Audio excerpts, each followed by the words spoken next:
ఈరోజు విగ్రహం అభిషేకం జరిగింది అంటే సాయిబాబా అభిషేకం. ఈరోజు నిన్న డిజైన్ చూపిస్తా.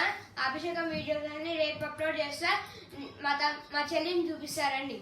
చెల్లిగా శాస్త్ర దీని పేరు. ఇంకా ఈమె ఊరికే తీట పనులు చేస్తుంది. మా మమ్మీ వాళ్ళ చెల్ల వాళ్ళ కూతురు అనమాట, పెద్ద కూతురు. నెక్స్ట్ మీకు డిజైన్ చూపిస్తారండి. Do subscribe first. చూసి సబ్స్క్రైబ్ చేసినాకనే ఈ డిజైన్ చూడండి, లేకపోతే మీరు పాపులు.